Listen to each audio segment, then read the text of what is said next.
Welcome to the Investor Coaching Show. Here's your host, Paul Winkler. And a welcome. This is the Investor Coaching Show. Paul Winkler, Evan Barnard, Ira Work. We're talking about money and investing and just topics of the day, things going on in the financial world, as we are often want to do. And, of course, this hour will be no exception. We have lots of stuff to talk about, and we're just going to keep rolling. Website, paulwinkler.com. We have the American Dream experience. It's an experiment, too. We're going to give it a shot. Coming on up pretty soon. And you can find out more about that on the website, paulwinkler.com. The front page on that, you can look at the videos on that. Really fun to watch some of the videos where people have talked about their experience with that experiment. And check it out. Oh, quit, Leviticus. Just because I blew the word, you don't have to rub it in. No. I know what you're doing. No. It wasn't you. Oh, okay. It's just the American Dream experience. Mm-hmm. Oh, Are you coming? That's just for my generation. Yeah. All right. Well, Yeah, I'm coming. Get over there. You're gonna love it. It's gonna be a blast. I could just walk in, right? That's awesome. No. I'm glad you said that. Unless you want to go hungry. Experience. He's actually baiting you, is what Unless he's you doing. want to go hungry. Explain how you get involved in that, Evan. Don't fall for it.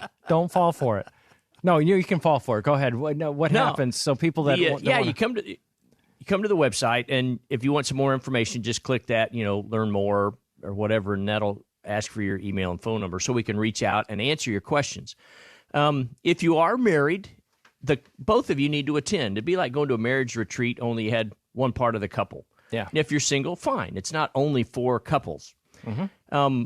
There's a short interview, say 45 minutes or so that we can help you get the most out of the 2-day event. Yeah. So that you kind of start the brain cells working. Because we're going to be talking about purpose and things, and you just want to get that pump primed. Yeah. Anytime you're dealing with goal setting, you always got to figure out where are you now. Yeah. Interview. And Paul knows my information. Pardon? Well, no. No, it's not that kind of interview. No, okay. It's a whole different deal. Yeah, and I'm about to say, never mind.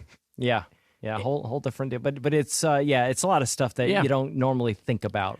Here was an interesting thing, though, as I've talked to some of the folks that have responded, and even just reaching out to some of my clients that I'm inviting to the event as well, is I've had feedback of, well, that sounds like I'm already too old and I'm kind of past that. That's probably not for me. I've had that response. Yeah.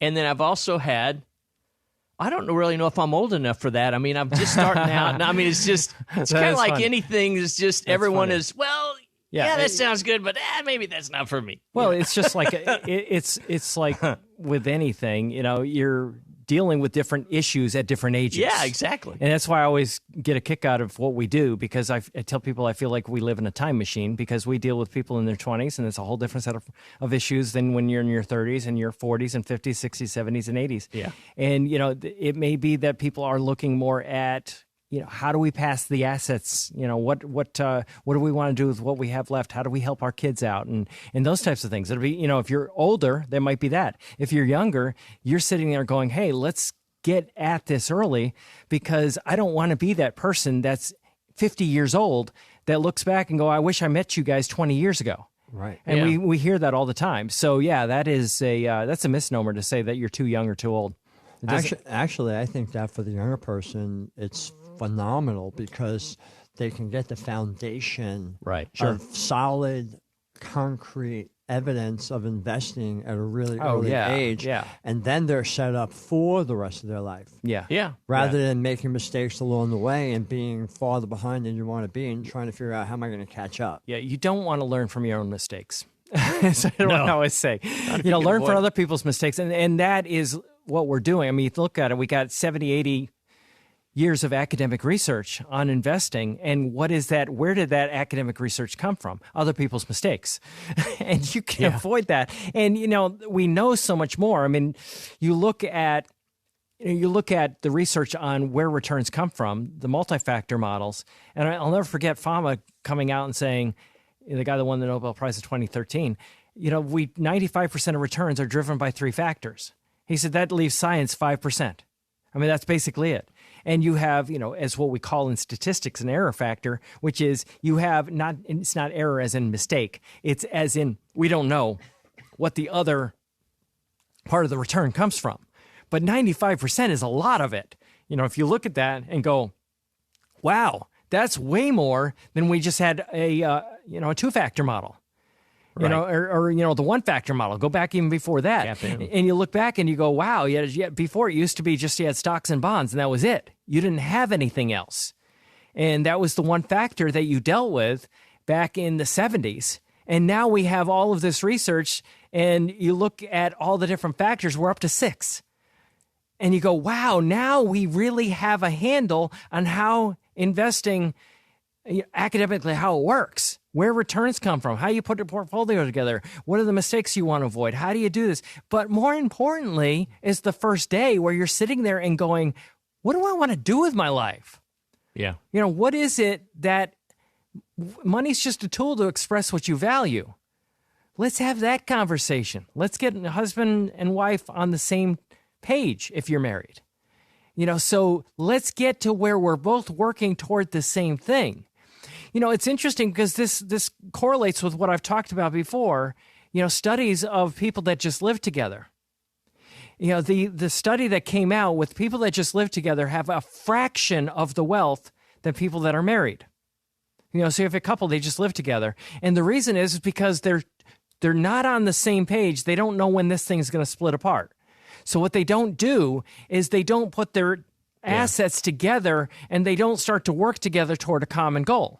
Well, how many times do you have a married couple that is living like 2 single people under the same roof where they're not on the same page regarding where they want to go in life and what they want to accomplish? I would dare say a lot of times that happens. Yeah. So if we can get that conversation started, that could be the difference between a really happy, fulfilled retirement and passing, you can pass this down to the next generation.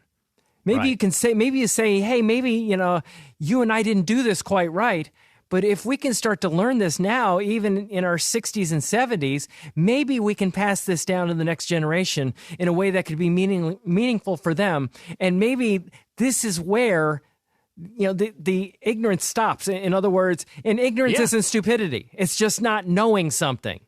Right. So don't look at that as that. It's just not knowing something. Maybe in the past, we didn't have the greatest track record as a family. Right. But we can, from now on, fix things. And I think that's the big reason. Yeah. I think it's huge. The thing I would close on that conversation is you're going to work, or you have worked, 40 years. Yeah. And figure maybe 200 days a year, that you're working, however many thousands of hours that's going to be. Mm-hmm. Playing the game, accumulating dollars. Mm-hmm.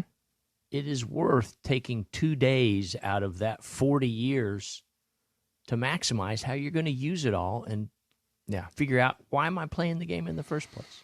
No question. So, the way to do that, you just go to our website, paulwinkler.com, and you can check out that video. And on there, you kind of have the instructions on how to get involved. And it may be that this particular one coming up, I don't know how many people we've got or, whether it's full already, but it's going to happen more than once. Yeah. Go there anyway and just get the ball rolling.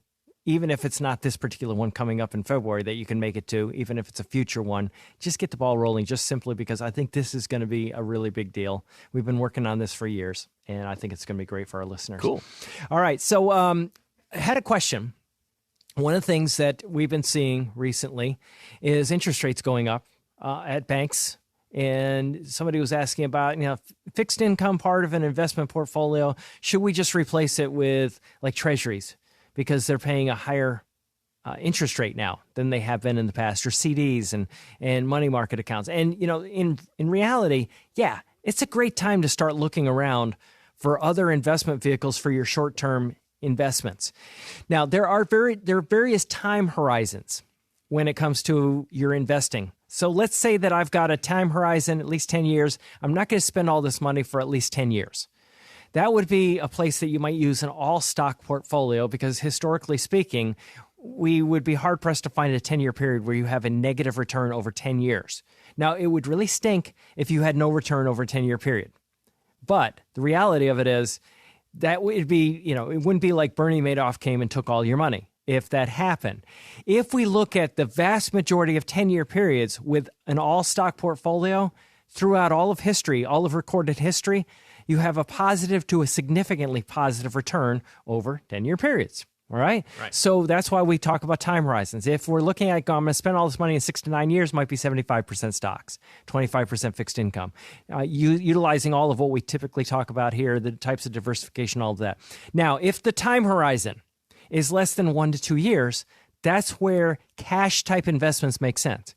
And I've been looking out there, guys. I don't know what you guys have been seeing, but I'm seeing some money market accounts, yeah, completely liquid, paying 3 even plus, 4, yeah, even 4%, money market accounts at that level. Yep. And you go, whoa, wait a minute. And as a matter of fact, my wife and I were talking about it. She goes, hey, I think it's CD, and this CD is paying this rate of return. And it's like around, and there's some of them out there at some of these non-brick and mortar banks at 3.5%, 4%, right? Yeah. For 18 months, 2 years or something like that. And she goes, well, what's the difference? Why, they're paying about the same interest rate. And she's asking me, which one do you think is better? And I said, well, they have fleas in different areas. and I said, think about it this way. If interest rates go back down, your money market will drop back down from that 4% rate. So if you locked in your money for 2 years at 4%, you'd be happy if interest rates went back down because they're going to have to pay that 4% for the next 2 years. However, if interest rates go up and now the money market's paying 7%, let's say, and that happens, it has happened, and you're locked in for 2 years at 4%, now the money market looked better. So just recognize that there are pros and cons in this. Now, you can get out of the CD and bail out and jump over the money market, but then you have interest penalties. And a lot of times these CDs, if you really read the fine print, they're not telling you what the back-end surrender is. Right. Used to be always 3 months interest, right, guys? Yeah. Yeah, it's usually what it was always was. And if you're reading this stuff, you're not seeing that they're actually disclosing that these days, a lot of that stuff. I think the key word that you said there was if you're reading this stuff. Yeah, if you're reading. Good point. Yeah, a lot of people aren't reading this stuff. Yeah. So the question is, do we just, because the interest rates are high on this short-term stuff, the money market stuff, do we just bail over and jump over? No. For the same reasons that CDs aren't just, aren't the solid thing versus money market accounts. And you can't always say it would have been better to do the CD versus the money market. If you look at yield to maturity on a lot of the funds, and I looked at the yield to maturity on all different funds that we use in our bond portfolio. 1 year fixed income portfolio is 4.75%. It's actually higher. The 2 year global fixed income portfolio, yield to maturity, 5. It's over 5%, and almost 5.5% to the 5 to 10. So if you look at a lot of these holdings inside the bond portfolio, they're significantly higher yield to maturity than what these CDs or these fixed income investments. So, if you're wondering about those types of things, we do look at this kind of stuff, but recognize that what happens is that, you may be looking at it, but you're in your brain, what you're doing is you're going recent past performance because last year was not great for bonds. You're continuing that negative performance in your mind. Or you're continuing that bonds went down in most bonds, not all bonds, but a lot of bonds went down in value last year slightly, not nearly as much as stocks did by any stretch of the imagination. But they went down some, and what happens, you might have a negative 2% return on a bond portfolio, let's say. Yeah. And go, well, wait a minute, the CDs are paying 4%. Well, if you look at that and you say, well, yeah, but what's the yield to maturity right now of the bond portfolio, and you're seeing 5%, you go, well, wait a minute. Okay, yeah, that was then, this is now. You cannot look at recent past performance, but recognize the investment industry hopes like heck that you do. Because if they can get you to look at short-term recent past performance, they can get you starting moving money all around. And that is where the investment industry makes all their money. If they can keep stuff in motion, that's what's good for them. Yeah. You know, we were talking earlier about people abandoning a strategy right before asset prices recover in a particular category. Yeah. And I think that bears, expanding on the bond side is the bond. Let's just say the bond was paying a 3% interest rate inside of a fund. Yes. Just to have that. Sure. And okay, interest rates rose. Yes. So the value of that bond did decline. That's why you're seeing negative returns in your bond funds. Right. But it's still paying 3%. Right. Based on that $1,000 typically par value of that bond. Right. And as long as you hold it, as you were saying, you don't think about yield to maturity, but you're recovering that 2% plus decline. the 3% interest. Yeah, it's an auto-correcting mechanism. Yeah. But people kind of view bonds and bond funds like they're viewing stock funds, and they have two very different corrective systems within them. Mm-hmm. Yeah, and, no, that's well explained, Evan, because that's exactly what's going on. And you go, well, why is it that? Why is the yield maturity? If you look at the underlying bonds in the portfolio, they're not paying that high of an interest rate. Yeah, they aren't. But you also have that when they mature, because bonds will mature for the par value of what they were originally issued for, which is typically $1,000. And that's exactly right. Yeah. So it may dip down because interest rates go up, but then what happens is that as you hold it, that reappreciates back to the original par value. Yep, exactly.